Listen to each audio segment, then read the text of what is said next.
പോകുന്നത് വ്യത്യസ്തമായ ഒരു കാലഘട്ടത്തിലൂടെയാണ്. ഇത് 2ാം വർഷം, കോവിഡിൻ്റെ മഹാമാരിയുടെ ഈ 2ാം വർഷം നമ്മൾ വിശുദ്ധ വാരത്തിലേക്ക് പ്രവേശിക്കുകയാണ്. കഴിഞ്ഞ വർഷം 2020 നമുക്ക് വിശുദ്ധ വാര ആഘോഷങ്ങൾ ദേവാലയത്തോടനുബന്ധിച്ച് ഉണ്ടായിരുന്നില്ല. എന്നാൽ ഈ വർഷം 2021 പല സ്ഥലങ്ങളിലും ആ പ്രാദേശിക നിയന്ത്രണങ്ങൾ അനുസരിച്ച് നമ്മുടെ ദേവാലയങ്ങളിലൊക്കെ വിശുദ്ധ വാരം നടക്കുന്നുണ്ട്.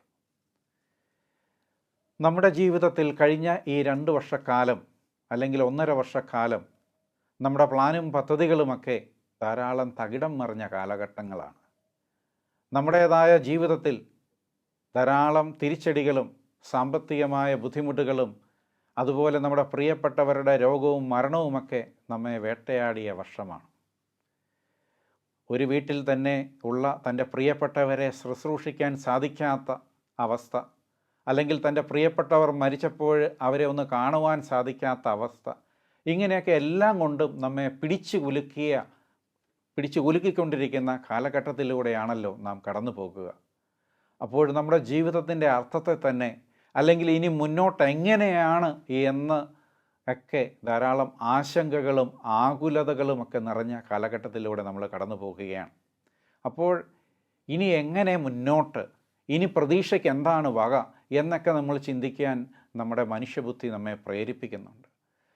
ചിലരെങ്കിലും ജീവിതത്തിൽ നിരാശരും ആകുലചിത്തരും ഡിപ്രസ്ഡായിട്ടും ഒക്കെ കഴിയാറുണ്ട്.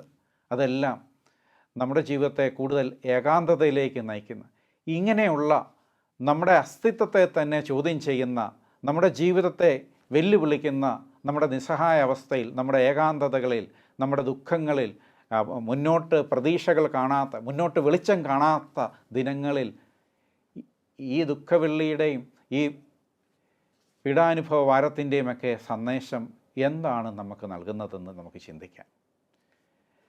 ഞാൻ ധ്യാനിച്ചപ്പോൾ, ഞാൻ പ്രാർത്ഥിച്ചപ്പോൾ, ഞാൻ വിശുദ്ധ ലിഖിതത്തിലൂടെ കണ്ണോടിച്ചപ്പോഴൊക്കെ എൻ്റെ മനസ്സിലേക്ക് വന്ന 2 കഥാപാത്രങ്ങളെ ഞാൻ നിങ്ങളുടെ മുമ്പിലേക്കൊന്ന് പങ്കുവെക്കട്ടെ. യേശുവിൻ്റെ പീഡാനുഭവ കാലത്ത്, യേശുവിൻ്റെ പീഡാനുഭവത്തോട്, കുരിശുമരണത്തോടനുബന്ധിച്ച് യേശുവിൻ്റെ വലത്തുവശത്തുള്ള നല്ല കള്ളനും യേശുവിനെ കുരിശിൽ തറച്ച് വധിക്കുവാൻ പ്രത്യേകം നിർദ്ദേശം ലഭിച്ച ശതാധിപനെയും നമ്മുടെ ചിന്തയിലേക്ക് നമുക്ക് കൊണ്ടുവരാം. ശതാധിപൻ സർവശക്തനാണ്. ശാരീരികമായ വേദനകൾ നൽകുന്നതിൽ പ്രത്യേക വൈവിധ്യം നേടിയ വ്യക്തിയാണ്. എങ്ങനെ കുറ്റവാളികളെ ശിക്ഷ കൊടുക്കാവുന്ന ആ ശിക്ഷയുടെ അതിൻ്റെ പാരമ്യത്തിലെത്തിക്കാൻ സാധിക്കുമെന്നും, അങ്ങനെ മറ്റുള്ളവർക്ക് ഒരു നല്ല പാഠം പഠിപ്പിച്ചുകൊണ്ട് മറ്റുള്ളവരെ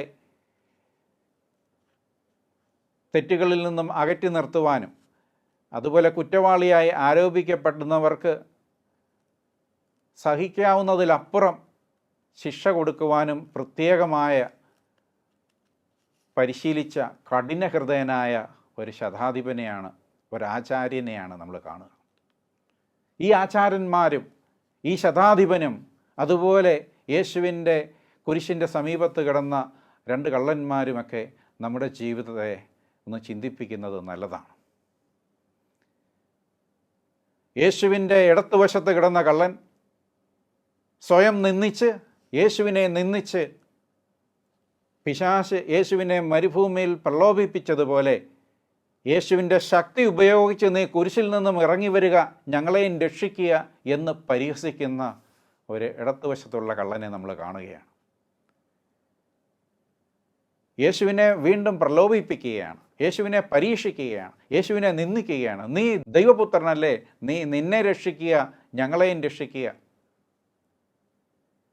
അവിടെ കൂടി നിന്നവരും വഴിപോക്കരുമൊക്കെ യേശുവിനെ പരിഹസിച്ചു.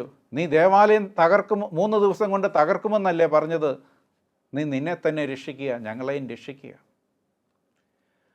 അങ്ങനെയുള്ളപ്പോൾ വലത്തുവശത്ത് കിടന്ന കള്ളൻ ഇടത്തുവശത്തെ കള്ളനെ ശകാരിക്കുകയാണ്. നമ്മൾ ചെയ്ത കുറ്റത്തിനുള്ള ശിക്ഷയാണ് നമ്മൾ അനുഭവിക്കുന്നത്, എന്നാൽ അദ്ദേഹമോ യാതൊരു കുറ്റവും ചെയ്തിട്ടില്ല. അങ്ങയുടെ രാജ്യത്തിൽ എന്നെയും ഓർക്കണമേ എന്ന നല്ല കള്ളൻ്റെ, വലത്തുവശത്തുള്ള കള്ളൻ്റെ ഒരു യാചന, ഒരു പ്രതീക്ഷ, ഒരു പ്രഖ്യാപനം വളരെയധികം നമ്മുടെ ജീവിതത്തെ ചിന്തിപ്പിക്കേണ്ടതാണ്. എന്തുകൊണ്ട് വലത്തുവശത്ത് കിടന്ന കള്ളന് പറയാൻ സാധിച്ചു, അങ്ങയുടെ രാജ്യത്തിൽ എന്നെയും ഓർക്കണമേ എന്ന്? ഇനി ജീവിതം അവസാനിക്കാൻ പോവുകയാണ്. തങ്ങളുടെ കഴിഞ്ഞ കാലത്തെ തെറ്റുകൾക്കും കുറ്റങ്ങൾക്കുമെല്ലാം വിധി കിട്ടിയിരിക്കുകയാണ്. അത് ഞങ്ങൾക്ക് അർഹിക്കുന്ന ശിക്ഷയാണെന്ന് അവർ പറഞ്ഞിട്ടുമുണ്ട്. എന്നാൽ യേശുവിൻ്റെ കുരിശിൽ കിടന്നുകൊണ്ടുള്ള ക്ഷമയുടെ പ്രഖ്യാപനം, പിതാവേ ഇവർ ചെയ്യുന്ന എന്തെന്നറിയുന്നില്ല, ഇവരോട് ക്ഷമിക്കണമേ എന്നുള്ള പ്രഖ്യാപനം ഈ വലത്തുവശത്ത് കിടക്കുന്ന കള്ളനെ സ്വാധീനിച്ചു. അവൻ തൻ്റെ ജീവിതത്തെക്കുറിച്ച് ചിന്തിച്ചു. യേശു ഒരു കുറ്റവും ചെയ്യാതെ യേശു ഈ അനുഭവിക്കുന്ന സഹനത്തെ, ഈ നല്ല കള്ളൻ ആ സഹനത്തിൽ ആകൃഷ്ടനായി. അപ്പോൾ അവൻ്റെ നന്മയിൽ എന്നെയും പങ്കു ചേർക്കണമേ എന്ന് ആഗ്രഹിക്കുകയാണ്. അങ്ങയുടെ നന്മയിൽ എനിക്കൊരു ഓഹരി തരണമേ, അങ്ങയുടെ നന്മയിൽ എനിക്കൊരു ഓഹരി തരണമേ, അങ്ങയുടെ രാജ്യത്ത് എന്നെ ഓർക്കണമേ. നന്മയിൽ വളരുവാനും തെറ്റുകളെ ഓർത്ത് പശ്ചാത്തപിക്കുവാനും ആ ഒരു കൃപ അവന് ലഭിക്കുകയാണ്. തന്നെക്കുറിച്ചുള്ള തിരിച്ചറിവ് ആ നല്ല കള്ളന് ലഭിക്കുകയാണ്. ഇത് ഹോപ്പ് അഗെയിൻസ്റ്റ് ഹോപ്പ്. ഇനി ജീവിതത്തിൽ പ്രതീക്ഷിക്കാൻ വകയൊന്നുമില്ല എന്ന അവസ്ഥയിലെത്തിയിരിക്കുന്ന ഒരു മനുഷ്യൻ യേശുവിൻ്റെ, നീതിമാൻ്റെ, പുണ്യം നിറഞ്ഞ, സ്നേഹം നിറഞ്ഞ യേശുവിൻ്റെ മരണത്തിൽ, അന്ത്യമൊഴിയിൽ അവൻ മനസ്സാന്തരപ്പെടുകയാണ്. അങ്ങയുടെ രാജ്യത്ത് എന്നെയും ഓർക്കണമേ, അങ്ങയുടെ രാജ്യത്ത് എന്നെയും ഓർക്കണമേ എന്ന് അവനെ പ്രത്യാശയുടെ, പ്രതീക്ഷയുടെ സന്ദേശം യേശുവിൻ്റെ കുരിശ്, യേശുവിൻ്റെ അന്ത്യമൊഴി അവനെ സഹായിക്കുകയാണ് അത്തരത്തിൽ ഒരു യാചനയ്ക്ക് വേണ്ടി. നമ്മുടെ ജീവിതത്തിൽ ഈ നല്ല കള്ളനോട് ചേർത്ത് വെച്ച് വായിക്കുമ്പോൾ ധാരാളം ജീവിതാനുഭവങ്ങളും ജീവിത സാഹചര്യങ്ങളുമായിട്ട് നമ്മൾ ചേർത്ത് വായിക്കണം. ഇനി എൻ്റെ ജീവിതത്തിൽ മുന്നോട്ട് കാര്യങ്ങളൊന്നുമില്ല, ഇനി ചിന്തിക്കാൻ വകയില്ല, പ്രതീക്ഷിക്കാൻ വകയില്ല, എല്ലാം തീർന്നു, എല്ലാം അസ്തമിച്ചു, ധാരാളം പ്ലാനും പദ്ധതികളുമൊക്കെ തകിടം മറിഞ്ഞ കാലഘട്ടമാണ്. അങ്ങനെയൊക്കെയുള്ള എൻ്റേതായ കണക്കുകൂട്ടലുകളെല്ലാം തകർന്ന ഒരു കാലഘട്ടത്തിലൂടെ ഞാൻ കടന്നു പോകുമ്പോൾ അതിനെയൊക്കെ അതിജീവിച്ചുകൊണ്ട് പ്രതീക്ഷിക്കാൻ വകയുണ്ട് എന്ന് പറഞ്ഞുകൊണ്ട് ഇതാ ഈ വലത്തുവശത്ത് കിടന്ന കള്ളൻ നമ്മളോട് പറയാണ്, അങ്ങയുടെ നന്മയിൽ ചെറിയൊരു പങ്ക് എനിക്കും തരണമേ, അങ്ങയുടെ രാജ്യത്ത് എന്നെയും ഓർക്കണമേ എന്ന്. എനിക്ക് ഇനിയും നല്ലവാനാകാൻ അവസരമുണ്ട്, എനിക്ക് ഇനിയും മെച്ചപ്പെടാൻ അവസരമുണ്ട്. എന്നെ സ്വീകരിക്കുവാൻ യേശു ഇതാ കാത്തിരിക്കുകയാണ്. വീണ്ടും നമ്മൾ കാണുന്നത് കുരിശിൻ ചുവട്ടിൽ യേശുവിൻ്റെ മരണം, യേശുവിൻ്റെ കുരിശിനും അഭിമുഖമായി നിന്ന ശതാധിപൻ്റെ വചസ്സുകളാണ്. ഈ സംഭവമെല്ലാം കണ്ടു നിന്നിരുന്ന ശതാധിപൻ ദൈവത്തെ സ്തുതിച്ചുകൊണ്ട് പറഞ്ഞു, ഈ മനുഷ്യൻ തീർച്ചയായും നീതിമാനായിരുന്നുവെന്ന്. യേശുവിൻ്റെ കുരിശിനോട് ചേർന്ന് നിന്ന് മുഖാമുഖം കണ്ട ശതാധിപൻ പറയുകയാണ് ദൈവത്തെ സ്തുതിച്ചുകൊണ്ട്, ഈ മനുഷ്യൻ തീർച്ചയായും ദൈവപുത്രനാണ്. ഈ ശതാധിപൻ ഇതുപോലെയുള്ള കുരിശുമരണങ്ങൾ നടത്തുന്നതിൽ പ്രാഗൽഭ്യമുള്ള വ്യക്തിയാണ്. ഒരു മനുഷ്യന് കൊടുക്കാൻ സാധിക്കാവുന്ന എല്ലാ വേദനകളും നൽകുന്നതിൽ പ്രത്യേക വൈദഗ്ധ്യം നേടിയ ആചാര്യനാണ്. അങ്ങനെയുള്ള ഈ ശതാധിപൻ കഠിനഹൃദയനാണ്. മറ്റുള്ളവൻ്റെ വേദനയിൽ അവൻ്റെ ഹൃദയത്തെ സ്വാധീനിക്കാൻ സാധിക്കാത്ത കരിങ്കല്ല് പോലെയുള്ള ഉരുക്കു മനുഷ്യനാണ്.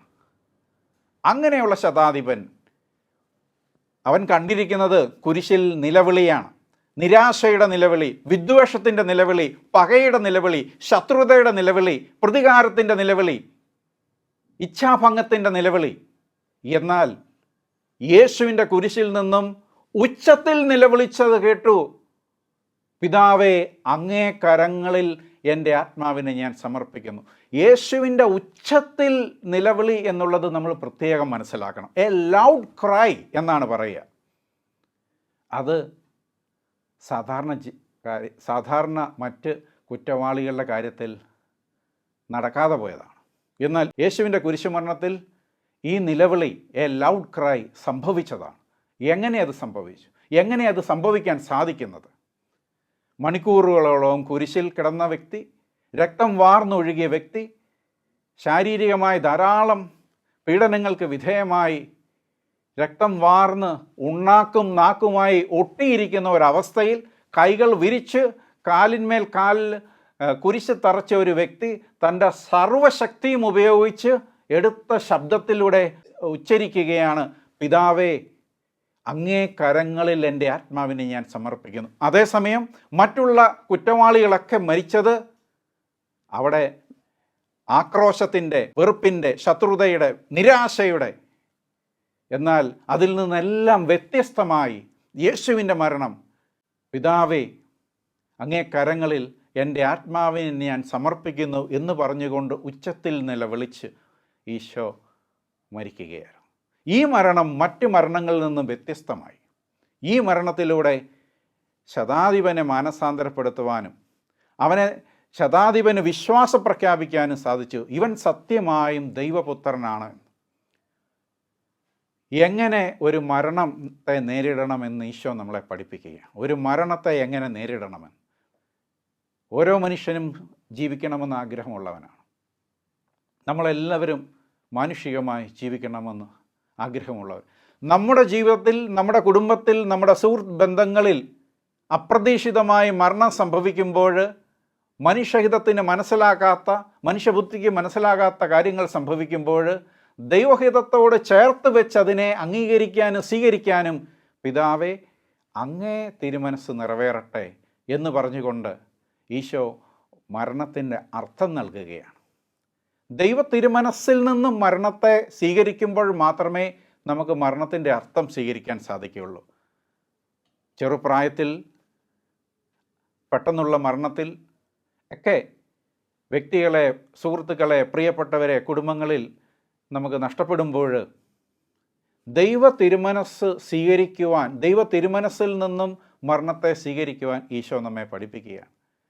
വീണ്ടും ഈ ശതാധിപനും ഈ നല്ല കള്ളനും നമ്മളെ ഓരോരുത്തരെയും യഥാർത്ഥ സജീവ സാക്ഷികളാക്കുവാനും അങ്ങനെയുള്ള സജീവ സാക്ഷികളായ നമ്മുടെ ജീവിതം കൊണ്ട് മറ്റുള്ളവരെ ക്ഷമയുടെയും രമ്യതയുടെയും വിശ്വാസ പ്രഖ്യാപനത്തിൻ്റെയും തലങ്ങളിലേക്ക് ക്ഷണിക്കുകയാണ്. ഒരുപക്ഷെ ഈ ശതാധിപൻ്റെ വിശ്വാസ പ്രഖ്യാപനത്തെക്കുറിച്ച് നമ്മൾ കൂടുതൽ ചിന്തിക്കേണ്ടതുണ്ട്. യേശുവിൻ്റെ സഹനത്തിൻ്റെ അർത്ഥം, യേശുവിൻ്റെ സഹനത്തിൽ രക്ഷാകരമായ മൂല്യം, അവിടെ നിന്നിരുന്ന, ആ സമയം വരെ ക്രൂരനായിരുന്ന, ആ സമയം വരെ ശിലാഹൃദയനായിരുന്ന ഈ ശതാധിപന് യേശുവിൻ്റെ സ്നേഹത്തിലൂടെ ഈ വിശ്വാസ പ്രഖ്യാപനത്തിലേക്കും സത്യവിശ്വാസത്തിലേക്കും കടന്നു വരാൻ സാധിക്കുകയാണ്. ദൈവത്തെ സ്തുതിച്ചുകൊണ്ട് ശതാധിപൻ ദൈവത്തെ സ്തുതിച്ചുകൊണ്ട് പറഞ്ഞു, ഈ മനുഷ്യൻ തീർച്ചയായും നീതിമാനായിരുന്നു. അപ്പോൾ ഇത് നമ്മുടെ ജീവിതവുമായിട്ടൊക്കെ ബന്ധിക്കേണ്ടത്, ഒന്ന്, നമ്മുടെ ബന്ധങ്ങളിൽ ചില വ്യക്തികൾ നമുക്ക് തടസ്സം നിൽക്കുന്നവരുണ്ടാകാം, അല്ലെങ്കിൽ നിലനിൽക്കുന്ന തർക്കങ്ങളും പ്രശ്നങ്ങളും കുടുംബ ജീവിതത്തിൽ, വ്യക്തി ജീവിതത്തിൽ ഉണ്ടാകുമ്പോൾ, അല്ലെങ്കിൽ മുന്നോട്ടിനി എങ്ങനെയാണ് വഴി പോകേണ്ടതെന്ന യാതൊരു സാധ്യതകളും നമ്മുടെ മനസ്സിലില്ലാത്തപ്പോൾ ഈ നല്ല കള്ളൻ്റെയും വലത്തുവശത്തുള്ള കള്ളൻ്റെയും ഈ ശതാധിപൻ്റെയും വിശ്വാസവും മനസ്സാന്തരവുമൊക്കെ നമുക്ക് പ്രതീക്ഷ നൽകുന്നതാണ്, നമുക്ക് പ്രത്യാശ നൽകുന്നതാണ്, നമുക്ക് ആത്മധൈര്യം നൽകുന്നതാണ്. ഓരോ വ്യക്തിക്കും തങ്ങളുടെ ജീവിതവുമായി ബന്ധപ്പെട്ട പ്രശ്നങ്ങൾ പലതാണ്. അത് ഓരോരുത്തർക്കും അത് ഊരാക്കുടുക്കുകളാണ്.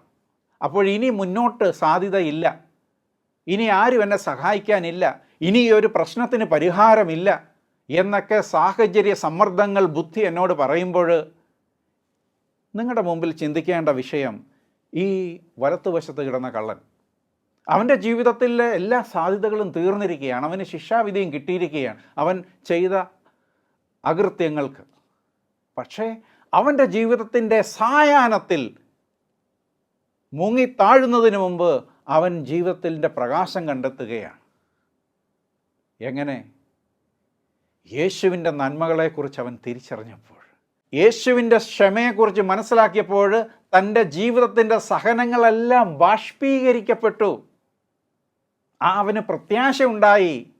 അങ്ങയുടെ നന്മയിൽ എനിക്കും ഒരു പങ്ക് തരണമേ, അങ്ങയുടെ രാജ്യത്തിൽ എന്നെയും ഓർക്കണമേ.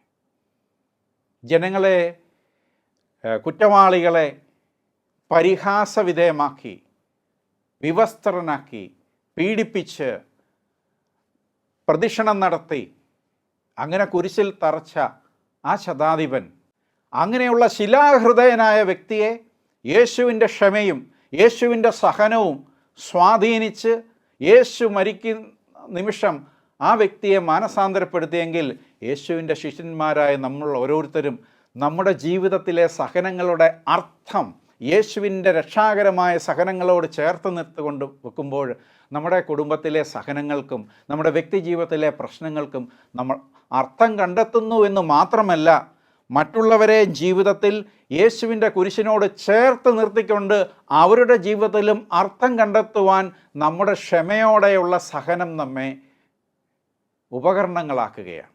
ഈ ഒരു വലിയ ഉൾക്കാഴ്ച, ഈ ഒരു വലിയ തിരിച്ചറിവ് നമുക്കുണ്ടാവണം. ആരും സഹനത്തെ ഇഷ്ടപ്പെടുന്നില്ല മനുഷ്യ സഹജമായി. ശരിയാണ്, ആർക്കാണ് വേദനിക്കുവാൻ ഇഷ്ടം? എന്നാൽ നമ്മൾ ക്ഷണിക്കാതെ നമ്മുടെ ജീവിതത്തിൽ കണ്ണീരുകളുണ്ടാവും, വേദനകളുണ്ടാവും, മരണങ്ങളുണ്ടാവും, നഷ്ടങ്ങളുണ്ടാവും. ഇതൊക്കെ മനുഷ്യ ജീവിതത്തിൻ്റെ ഭാഗമാണ്. അപ്പോൾ അവിടെ മുന്നോട്ടുള്ള പ്രതീക്ഷ നമുക്ക് നൽകുന്നത് യേശുവിൻ്റെ കുരിശാണ്, യേശുവിൻ്റെ സ്നേഹമാണ്, യേശുവിൻ്റെ ക്ഷമയാണ്. ഈ നല്ല കള്ളന് എങ്ങനെ മുന്നോട്ട് ചിന്തിക്കാൻ സാധിച്ചു എന്ന് എന്നെ ശ്രവിക്കുന്ന നിങ്ങളെല്ലാവരും പ്രത്യേകം ചിന്തിക്കുക. പ്രത്യേകിച്ച് ഈ കോവിഡിൻ്റെ കാലഘട്ടത്ത് പലരും ഏകാന്തതയിൽ കൂപ്പുകുത്തി നിൽക്കുന്നവരാണ്. ഇച്ഛാഭംഗത്തിൽ, നിരാശാബോധത്തിൽ, ഡിപ്രഷനിൽ, ഏകാന്തതയിൽ, അപ്പോൾ മുന്നോട്ട് ലക്ഷ്യങ്ങൾ കാണാതെ, പ്രത്യാശയില്ലാതെ ഇങ്ങനെയുള്ളവരെ ഇതാ ഈ നല്ല കള്ളൻ ഈ ദുഃഖവെള്ളി ദിനത്തിൽ, ഈ പീഡാനുഭവ വാരത്ത് വെല്ലുവിളിക്കുകയാണ്. എനിക്കെല്ലാം നഷ്ടപ്പെട്ടു എന്ന് പറയുമ്പോൾ, എൻ്റെ പണമെല്ലാം നഷ്ടപ്പെട്ടു, എൻ്റെ ബിസിനസ് എല്ലാം നഷ്ടപ്പെട്ടു, എനിക്കിനി ജോലിക്ക് അവസരങ്ങളില്ല, തൊഴിൽ സാധ്യതയില്ല, എൻ്റെ ജോലി നഷ്ടപ്പെട്ടു എന്നൊക്കെയുള്ള നമ്മുടെ പരിഭവങ്ങളുടെ മുമ്പിൽ നിനക്ക് പ്രതീക്ഷയ്ക്ക് വകയുണ്ട്. നിൻ്റെ ജീവിതം നീ മുന്നോട്ട് യേശുവിൻ്റെ സ്നേഹത്തിൻ്റെ ശക്തിയിൽ മുന്നോട്ട് പോകാൻ നിനക്ക് സാധിക്കുമെന്ന് ഇതാ ഈ നല്ല കള്ളൻ പറയുകയാണ്. അവൻ എന്തുകൊണ്ട് അങ്ങനെ പ്രതീക്ഷിക്കാൻ സാധിച്ചു എന്ന് നമ്മൾ ഓരോരുത്തരും ചിന്തിക്കണം. അവനെ എന്തുകൊണ്ട് അങ്ങയുടെ രാജ്യത്തിൽ എന്നെയും ഓർക്കണമേ എന്ന ഒരു അഭ്യർത്ഥന വെക്കുവാൻ അവനെ എന്ത് പ്രേരകശക്തിയാണ് അവന് ആ ഒരു പ്രചോദനം നൽകിയത്? ദൈവത്തിൻ്റെ അനന്തമായ സ്നേഹമാണ്. ആ ദൈവത്തിൻ്റെ അനന്തമായ സ്നേഹത്തിൽ, ദൈവത്തിൻ്റെ ക്ഷമയിൽ, യേശുവിൻ്റെ വചനത്തിൻ്റെ ശക്തിയിൽ കുരിശ് രക്ഷാകരമായി മാറുകയാണ്. ആ യേശുവിൻ്റെ കുരിശിനോട് നമ്മുടെ ജീവിതത്തെ ചേർത്ത് വെക്കുമ്പോൾ നമ്മൾ ജീവിതത്തിൽ പ്രതീക്ഷയുള്ളവരായി മാറുന്നു. പ്രത്യേകിച്ച് ഈ കോവിഡിൻ്റെ കാലഘട്ടത്തിൽ, ഈ മഹാമാരിയുടെ കാലഘട്ടത്തിൽ നമ്മളെല്ലാവരും മറ്റുള്ളവരുമായുള്ള സമ്പർക്കത്തിൽ നിയന്ത്രണം പാലിക്കുമ്പോൾ, ആശയവിനിമയങ്ങൾ നേരിട്ട് നടത്താതിരിക്കുമ്പോൾ, പ്രിയപ്പെട്ടവരെയും സുഹൃത്തുക്കളെയും പഴയതുപോലെ നമുക്ക് കാണാനോ ആശയവിനിമയങ്ങൾ നടത്താനോ സമയം ചെലവഴിക്കാനോ ഒന്നും സാധിക്കാതെ വരുമ്പോൾ, നമ്മുടെ മനസ്സിനെ ശക്തിപ്പെടുത്തുവാൻ, നമ്മുടെ മനസ്സിൽ പ്രത്യാശയുടെ കിരണങ്ങൾ ഇതാ ഈ നല്ല കള്ളൻ ഈശോയുടെ പ്രഭയിൽ നിന്നും, ഈശോയുടെ ശക്തിയിൽ നിന്നും, ഈശോയുടെ സ്നേഹത്തിൽ നിന്നും, ഈശോയുടെ ക്ഷമയിൽ നിന്നും, ഈശോയുടെ നിശബ്ദമായ സഹനത്തിലൂടെ, ഈശോയുടെ ആത്മനിയന്ത്രണമുള്ള ആ മൗനത്തിലൂടെ ഇതാ നമുക്ക് പുതിയ ഒരു അധ്യായം നമ്മുടെ ജീവിതത്തിൽ തുറന്നു തരികയാണ്. പ്രതീക്ഷകളെല്ലാം നഷ്ടപ്പെട്ട മനുഷ്യൻ, ജീവിതമെല്ലാം ഏതാണ്ട് 99% തീർന്ന ഒരവസ്ഥ, അവിടെ നിന്ന് ഒരു പുത്തൻ പ്രമാദം ഉദിച്ചുയരുകയാണ്. ഒരു പുത്തൻ അധ്യായം ജീവിതത്തിൽ തുടങ്ങുകയാണ്. ഒരു പുത്തൻ തുടക്കം തുടങ്ങുകയാണ്. നീ ഇന്ന് എന്നോടുകൂടെ പർദീസായിലായിരിക്കും. അതിന് സമാനമായി ആ ശതാധിപൻ തൻ്റെ ജീവിതത്തിൽ താൻ ഇതുവരെയും കണ്ടിട്ടില്ലാത്ത ഒരു മരണം, ഇതുവരെയും കേട്ടിട്ടില്ലാത്ത ചില വാക്കുകൾ, ഇതെങ്ങനെ ഈ കുരിശിൽ കിടന്ന യേശുവിന് പറയാൻ സാധിച്ചു? തൻ്റെ വിശ്വാസ പ്രഖ്യാപനം, പിതാവേ അങ്ങേ കരങ്ങളിൽ എൻ്റെ ആത്മാവിനെ ഞാൻ സമർപ്പിക്കുന്നു. നമ്മുടെ ഓരോരുത്തരുടെയും ജീവിതത്തിൽ, എൻ്റെ ജീവിതത്തിലും നിങ്ങളുടെ ജീവിതത്തിലും നമുക്കുണ്ടാകേണ്ട അടിസ്ഥാനപരമായ ബോധ്യം ദൈവകരങ്ങളിൽ അള്ളിപ്പിടിക്കുക എന്നുള്ളതാണ്. നമ്മുടെ നിസ്സഹായ അവസ്ഥയിലും നമുക്ക് ഉത്തരം കിട്ടാത്ത മേഖലകളിലും മുന്നോട്ടെങ്ങനെ പോകണമെന്ന് അറിയാൻ പാടില്ലാത്തപ്പോഴും ദൈവകരങ്ങളിൽ അള്ളിപ്പിടിച്ച് സുരക്ഷിതരായി ജീവിതത്തിൽ വിജയിക്കുക. ദൈവകരങ്ങളിൽ അള്ളിപ്പിടിക്കുമ്പോൾ യേശു പറഞ്ഞ ഈ മൊഴികൾ നമ്മുടെ ജീവിതത്തിൽ അത് പ്രതിധ്വനിക്കും. അത്തരത്തിൽ ജീവിതത്തിൽ പ്രത്യാശ നൽകുന്ന, മനോധൈര്യം നൽകുന്ന, ആത്മവിശ്വാസം നൽകുന്ന, വെളിച്ചം നൽകുന്ന ജീവിത സാക്ഷ്യം ഈശോയുടെ കുരിശ് നമുക്ക് നൽകുകയാണ്. ഗാഗുൽത്ത നമുക്ക് നൽകുകയാണ്. കാൽവരി മല നമുക്ക് നൽകുകയാണ്. അത്തരത്തിൽ നമ്മുടെ ഈ പീഡാനുഭവ വാര പ്രാർത്ഥനകൾ ഒരു അനുശോചന പ്രകടനമല്ല, മറിച്ച് ആത്മശക്തീകരണമാകണം. യേശുവിന് നമ്മുടെ ആരുടെയും അനുശോചനം ആവശ്യമില്ല. ഈശോ വന്നത് ജീവൻ നൽകുവാനും അത് സമൃദ്ധിയായി നൽകുവാനും മോചനദ്രവ്യമായി തൻ്റെ ജീവൻ ബലിയർപ്പിച്ചത് അവിടുത്തെ ശക്തിയിൽ നിന്നും നമ്മൾ ശക്തി സ്വീകരിച്ചുകൊണ്ട്, ആത്മാവിനെ സ്വീകരിച്ചുകൊണ്ട് നമ്മൾ ഓരോരുത്തരും ആത്മബലത്തിൽ വളരുവാനാണ്. അപ്പോൾ നമ്മുടെ ആരുടെയും അനുശോചനം ഈശോയ്ക്ക് ആവശ്യമില്ല, മറിച്ച് ഈശോയ്ക്ക് ആവശ്യമുള്ളത് നമ്മുടെ ഹൃദയമാണ്. ദൈവത്തെങ്കിലേക്ക് തിരിയുക, കുരിശിലേക്ക് തിരിയുക, അവൻ്റെ മുറിവുകളിലേക്ക് നോക്കുക, അവൻ്റെ നിശബ്ദമായ സഹനത്തിലേക്ക് നോക്കുക, അർത്ഥമേറിയ സഹനത്തിലേക്ക് നോക്കുക, ക്ഷമയുടെ സഹനത്തിലേക്ക് നോക്കുക. അത്തരത്തിൽ നമ്മുടെ ജീവിതത്തിൽ കാത്തിരിപ്പിൻ്റെ, പ്രത്യാശയുടെ, പ്രതീക്ഷയുടെ നാളുകളിൽ പ്രത്യേകിച്ച് നമ്മുടെ ജീവിത പശ്ചാത്തലവുമായിട്ട് നമ്മൾ പുനർവ്യാഖ്യാനം ചെയ്യുമ്പോഴാണ് നമ്മൾ ഓരോരുത്തരും സുസജ്ജരായി മാറുന്നത്. നമ്മൾ ആരും പരിചയമില്ലാത്ത ഈ 1.5 വർഷക്കാലത്തിലൂടെയാണ് നമ്മൾ 2020-21 കടന്നു പോകുന്നത്, കോവിഡ് മഹാമാരിയുടെ. അപ്പോൾ ഈ കാലഘട്ടത്തിൻ്റെ പ്രത്യേകതകളിൽ നമ്മൾ നമ്മുടേതായ പ്രിയപ്പെട്ടവരിൽ നിന്നും അകന്നു താമസിക്കാൻ നിർബന്ധിതരാകുമ്പോൾ നേരിട്ട് കാണുവാനും ആശയങ്ങൾ നടത്തുവാനും ശാരീരികമായ സാന്നിധ്യം ഒക്കെ ധാരാളം നിയന്ത്രണങ്ങളുള്ളപ്പോൾ മറ്റ് നമ്മൾ വളർന്നു വന്ന എല്ലാ ജീവിത സാഹചര്യങ്ങളിൽ നിന്നും വ്യത്യസ്തമായിക്കൊണ്ട് ഏകാന്തതയിൽ, സോഷ്യൽ ഡിസ്റ്റൻസിങ്ങിൽ നമ്മളായിരിക്കുമ്പോൾ ധാരാളം മനസ്സിൻ്റെ വെല്ലുവിളികൾ നിറയുന്ന കാലഘട്ടത്തിൽ നമുക്ക് ധൈര്യം പകരുവാൻ യേശു ഇതാ വരുന്നു, യേശുവിനെ നോക്കിയവർ ഇതാ വരുന്നു, യേശു ഇതാ വരുന്നു, യേശുവിനെ നോക്കിയവർ ഇതാ വരുന്നു. ഹൃദയം കൊണ്ട് യേശുവിനെ നോക്കുന്നവർ ഇതാ നമുക്ക് മാതൃകയായി വരുന്നു. യേശു തന്നെ പറഞ്ഞു, ഞാൻ ഉയർത്തിക്കഴിയുമ്പോൾ, സ്വർഗത്തിലേക്ക് ഉയർത്തപ്പെടുമ്പോൾ എല്ലാവരും എന്നിലേക്ക് നോക്കും, അതുവഴി പിതാവിനെ മഹത്വപ്പെടുകയും. ഇതാ യേശുവിനെ നോക്കിയവരും പ്രകാശിക്കുകയാണ്. ആ വലത്തുവശത്തെ കള്ളൻ, ആ ശതാധിപൻ, അവരുടെ ജീവിതത്തിലും ഈ പ്രകാശം പ്രതിഫലിക്കുകയാണ്, ഈ പ്രതീക്ഷ പ്രതിഫലിക്കുകയാണ്.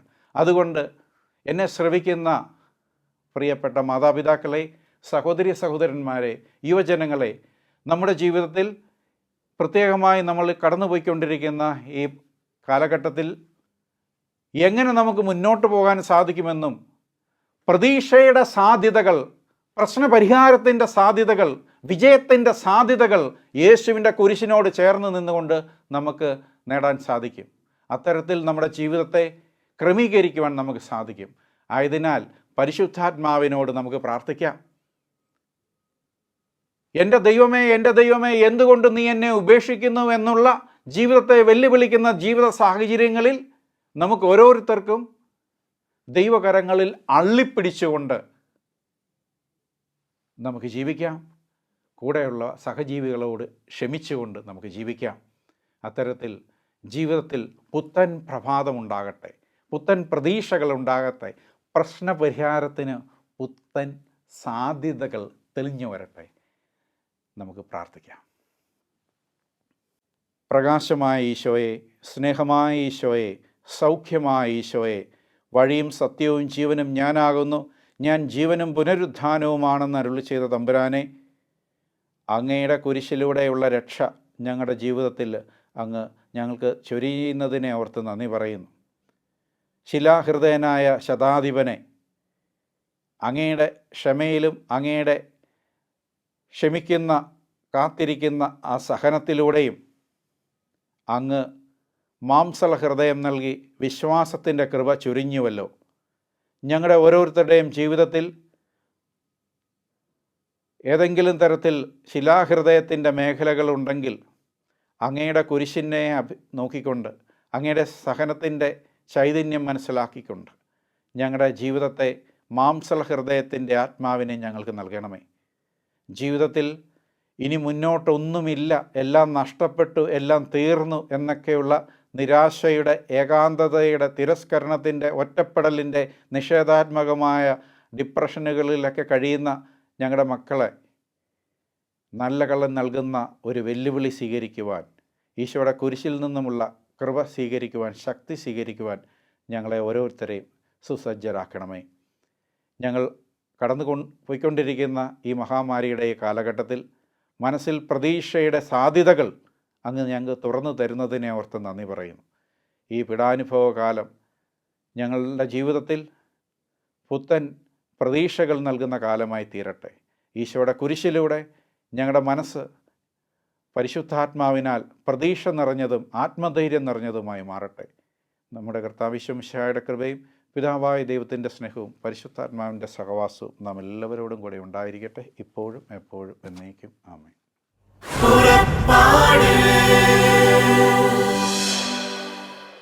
ഈ പ്രോഗ്രാമിനെ കുറിച്ചുള്ള നിങ്ങളുടെ വിലയേറിയ അഭിപ്രായങ്ങളും നിർദ്ദേശങ്ങളും ഇമെയിലിലൂടെ ഞങ്ങളെ അറിയിക്കുക. purapada.uae@gmail.com. പരിശുദ്ധാത്മവരങ്ങളാലെന്നും ഹൃദയത്തിനകതാരു നിറയ്ക്കും യാത്ര.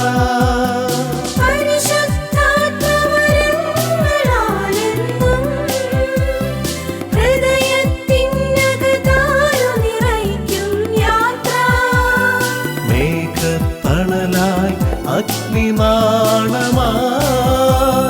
പാത തെളിക്കും സ്നേഹത്തിൻ പുതുയാത്ര.